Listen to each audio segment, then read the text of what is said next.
Hello everyone. I hope you're doing well. Um, Today we are going to be working on Sugar Cube Corner. I had a request in another video comment from earlier this month. And of course, as always, you guys have ideas, you have builds you want me to do, just drop them in the comments and I'd be happy to do them. It'll take me a minute, but I'll get there, I promise. So let's jump straight in, shall we? Starting right off, you'll see I used a pink wool as an outline to try and understand the shape of what I was trying to achieve with the Sugar Cube Corner. This building's honestly a very difficult shape to try and perceive and bring into the Minecraft realm because I ended up having to do it on such a large proportional scale due to the fact that the roof's so big and such a swoopy elongated shape.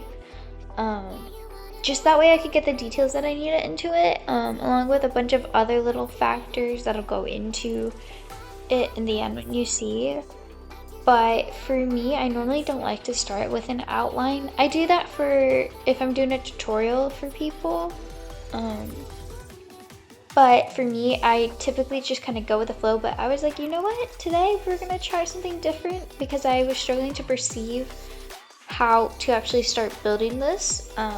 And so I was like, you know what? Well, if I just start with a frame of the structure, then I can change it if I need to without being too much invested. Whereas I usually start building from the ground up and then I fill stuff in. Now you'll see me kind of build this sculptural horse at the crook of the roof or the top.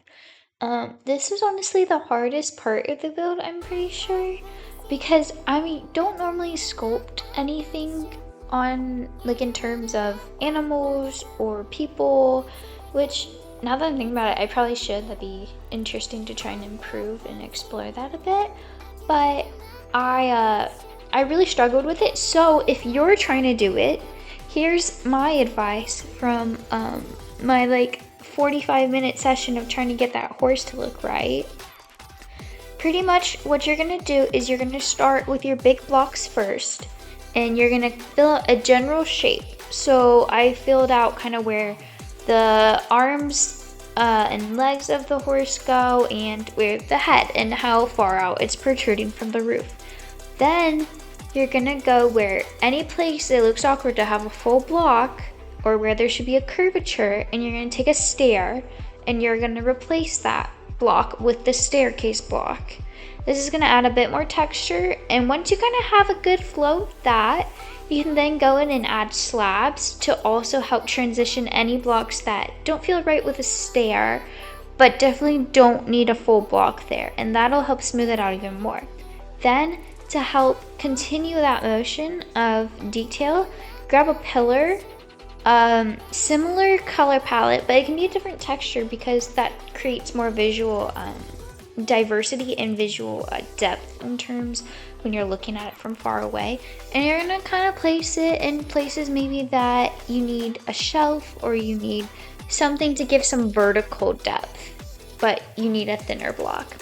Do that with fences, with pillars, and then my favorite thing that I found is if you need to create some motion, glass panes are really good at creating motion for that. So you'll see I used that in the main, I used that where I needed just a bit more depth, but I didn't need a full block or a pillar or a fence that would kind of obstruct vision from the rest of the build. And that really helped me.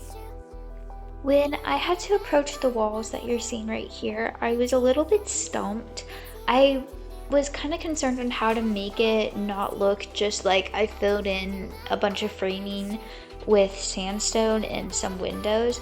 So what I did is instead of actually filling in the windows with a bunch of glass at first, I pushed the blocks back a bit, and I filled in fences so it would make it that kind of different texture that appears on the pictures in the cartoon itself. And then to create some more depth and texture to the actual walls, I'd take a couple blocks of the spruce logs and I would grab some staircases and I'd create some transition pieces between them. And I also used some shelves and different blocks that just kind of traced and outlined and emphasized the pre-existing frame, but it gave it some more depth to it instead and added some texture. Now, let me tell you about probably my biggest gripe with this project is, honestly, I feel like sometimes we have such limitation with blocks in Minecraft, but it also helps, you know, explore creativity and how you perceive different colors and textures and how those can make actual visual effects. I don't know. Anyways, off topic. But when I went to add the candles to the top of the cupcake for the roof of the build, I realized, I was like, there's no pillars in the color purple. Why don't you have pillars that are purple? You have blocks that are slab, stairs, buttons, pressure plates, maybe not pressure plates and buttons, but like, you have all these other blocks in that same texture. Minecraft, why don't you have purple? Anyways, I just ended up using a chorus fruit plant, and then I added a campfire to the top of it and covered it with trapdoors. Is it what I would want it to be? No, it looks a little silly, a little Dr. Seussy, but at some point you just gotta move on with life.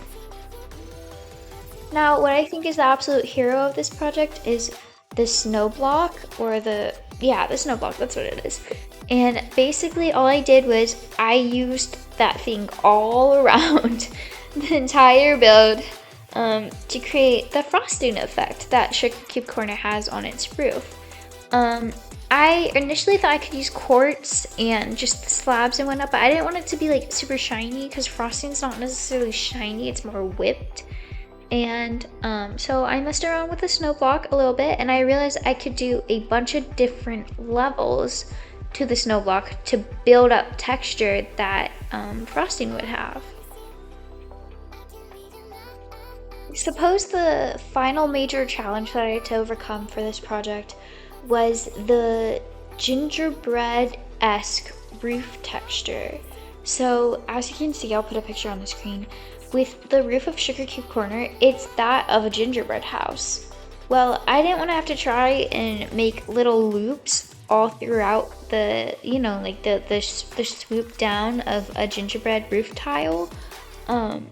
One, that would be very difficult, I think, to look good. I'm not saying it can't, but it was going to be a lot of extra time that I just didn't really have to try and get this out to you guys.